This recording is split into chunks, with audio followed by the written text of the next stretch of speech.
Who nailed the #1 spot in the Japanese camera market? Did Fujifilm finally make it into the top 10? Is Canon still dominating? And what happened to Sony? Details coming up, but first I encourage you to subscribe and choose all notifications so you're kept informed on the latest camera gear, news, and rumors.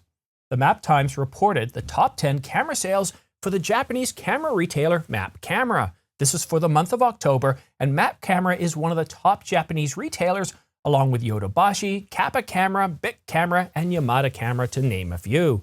There are several surprises for the top 10 for October, so let's get right to them, but let's start off with the #2 spot. And in #2, we have the Nikon Z9. Now, if you'll recall a couple of weeks ago when we covered the top 10, Nikon, their Z9 was in the #1 spot, but that was also with Yodobashi, so there might be some differences between the different camera companies, but the Nikon Z9 is still selling well, and Nikon's biggest problem with this camera, their flagship full-frame mirrorless camera, has been just getting enough supply out there so people can demand it, or people can buy it. There's a huge amount of demand out there for this camera. Since it was announced back in October last year, I think it was October the 28th, the camera's just been flying off the shelves. Nikon just can't make enough of them, and maybe that's why we don't have the Nikon Z8 yet, or the Nikon Z6 Mark III, or the Nikon Z7 Mark III. I think we can expect all three of those cameras sometime in the first half of 2023. In the third spot, this is one of our surprises. Fujifilm has broken into the top 10. No, it's not the Fujifilm X-H2. No, it's not the X-H2S. It's the Fujifilm X-S10. It was released back in November of 2020, so this is the first time that I can recall seeing this Fujifilm X-S10 APS-C camera in the top 10. In fourth place, we have another Sony camera, the Sony FX30, an APS-C version of the FX3, which is a video-centric version of the A7S III, which is a video-centric camera. A little bit of overlap here, but the real key thing about this camera is that it pretty much has the same capabilities as the FX3. There are some minor differences, but you're getting a camera for under $1,800. I think it's $1,798, $1,794, but essentially $1,800 pre-taxes, shipping, and tariffs and all that stuff for a camera that's rather full-featured. I think this may dominate in, well, studio settings like this, small setups, business events, and all that sort of stuff. $1,800 for a camera that is pretty powerful, and based on what we're seeing in terms of, well, this number here, and what we're hearing out of the United States and Europe is that the Sony FX30 is selling very, very well. Sony appears to be keeping up with demand, at least for now. There are some reports that some locations are running out of the camera, but I wouldn't expect to wait too much longer before you get restocked. So really exciting to see that Sony FX30 here in the top 5 of the top 10. In the #5 spot, well, this shouldn't be really a surprise, and the number should give a hint as to what this camera is. Yep, that's right, the Canon EOS R5. It's been about 2.5 years since this camera was announced, and almost 2.5 years since it was available to purchase. 2.5 years. The Canon EOS R5 has been in the top 5 for most of that. Sometimes it's dropped off the list, sometimes it's dropped into the bottom part of the top 10, but that's been because Canon just can't make enough of these cameras to meet the demand. But when the cameras are in the shop, they fly off the shelves. It's a truly incredible camera. And when firmware 1.6 came out, it eliminated all those overheating issues. I remember when I had this camera on day one, the firmware was terrible. If you played around with the still settings for any amount of time, just a couple of minutes, that would significantly impact how long you could shoot video for. And if you took it after shooting and overheating, you put it in a freezer or a fridge or a really cold area like the Canadian winter, and you brought it out, it didn't adjust the cool down time. So firmware 1.1 improved that, so at least it paid attention to the ambient temperature. And those of us living in northern climates like Canada, well, we could shoot for 8 to 10 months of the year without having to worry about overheating. But the real change came in firmware 1.6. We could now shoot unlimited 8K video, 8K RAW, up to 96 degrees Fahrenheit or 38 degrees Celsius, unlimited.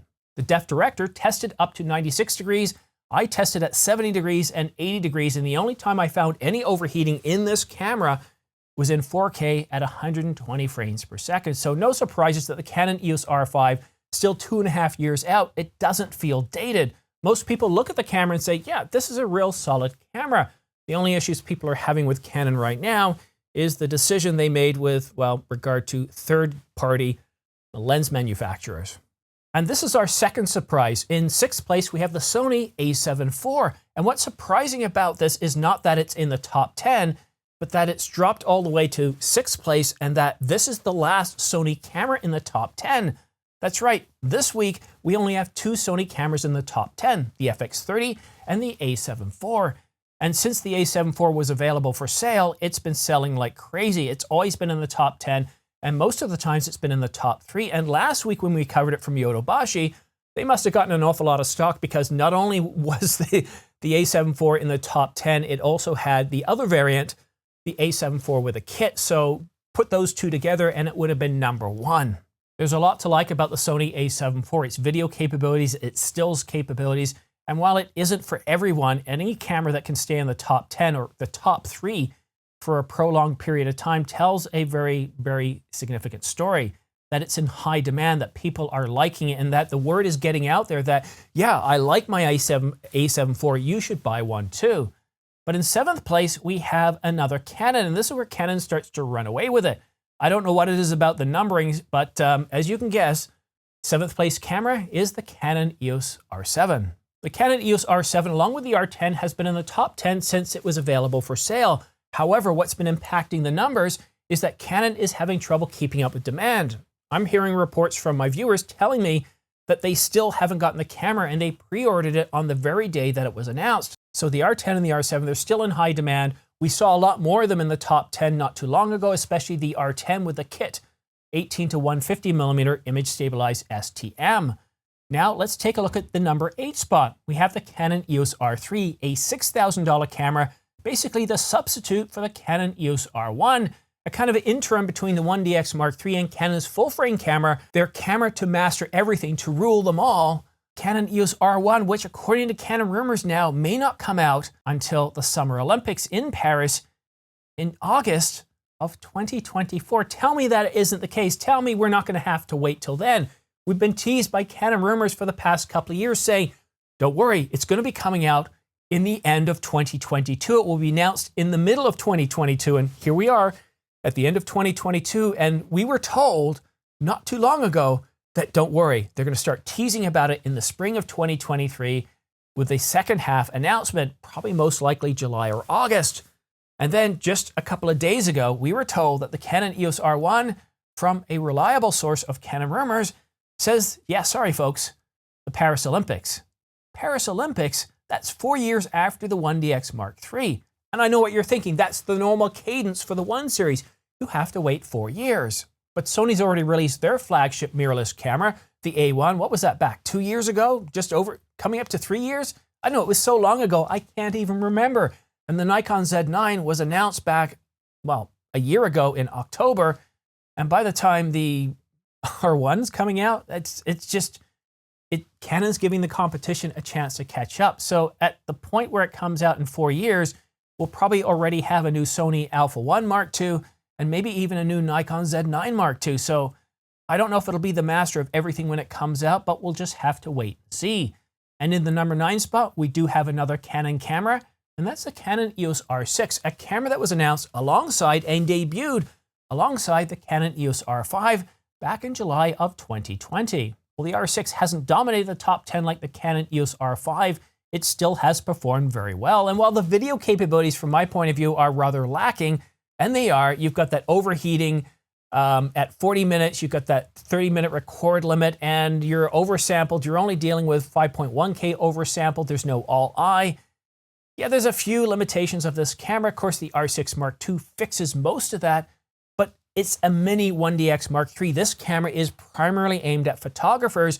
So if you're shooting portraits, if you're shooting in low-light situations or those sorts of venues, well, then the R6 is terrific. And so what if it doesn't have the best video?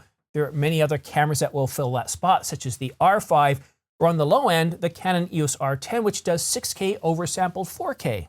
And here's our third surprise of the top 10. In 10th place, we have another Nikon. And guess which camera this is? That's right, it's the Nikon Z6 Mark II. So the Nikon Z6 Mark II, I almost said the Nikon Z6 Mark III because everything I've been talking about regarding Nikon has been about the new anticipated Nikon Z6 Mark III, the Nikon Z7 Mark III, and of course that mini, I was going to say 1DX Mark III, the mini Nikon Z9, the Z8, and both or all three of these cameras are expected, according to Nikon rumors, they're expected to be announced in the first half of 2023. So looking forward to those. But who is the number one spot? Can you take a guess? I'm going to take a breather here. I'm going to relax, give you a moment to mull through what we have. Take a look at the list here. We've got 4 Canons in the top 10. We have 2 Sonys, and I did say that we only had 2 Sonys in the top 10. We have 2 Nikons. Could the Nikon Z7 Mark II? I almost said the Mark III. Could the Nikon Z7 Mark II be in the number one spot? Nope. What about the new Pentax KF? Would you believe that the Pentax KF is in the number one spot? Yeah, I wouldn't believe that either. No, it's not that. What about the Panasonic GH6? No, it's not that one either. OM Systems OM1 isn't in the top 10 either. Believe it or not, the number one camera, believe it or not, that number one position, the pole position at map camera for the whole month of October is the Fujifilm X-H2. Not the X-H2S, the X-H2. 40 megapixel BSI APS-C sensor, capable of 8K video and frame rates of 15 frames per second mechanical or up to 20 frames per second electronic. But in electronic, you are going to get a 1.29 times crop. But still, a camera that sells for $2,000 and it can do 8K video. And I get it. There are some limitations of this camera, but there are limitations of every camera. Some done on purpose and some introduced through bugs or a lack of funding. But $2,000, this camera is, well, it's perceived by many, including myself, to be a success at this price point. And based on what we're seeing at map camera, holding on to that number one spot for the entire month of October, the Fujifilm X-H2 is doing really, really well. So who do we expect to see in November in the top 10 spot? Will Canon continue to dominate? Will Sony start to resurrect and have more models in the top 10? Will Fujifilm hold on to 2 spots? What about Nikon? Well, make sure you subscribe and choose all notifications so you can stay up to date on all the latest camera news and rumors. And by choosing all notifications, as soon as I publish a new video like this one here, well, you'll get notified by YouTube, so that way you can stay up to date on all the latest camera news and rumors. And that saves you from scrubbing all the Twitter feeds, RSS feeds, all your favorite websites and YouTube channels. And I still love doing that, as do you, but when you're in a rush, you know you can come to one spot for all the major camera news and rumors from all the major camera manufacturers, all the major models, and I even do reviews. I just did a review on a power station, the Bluetti EB3A. I published it just this morning. A really terrific device, so I do reviews as well. So please go ahead and click subscribe and choose all notifications. But that's it for now. Thank you so much for watching. We'll see you again soon.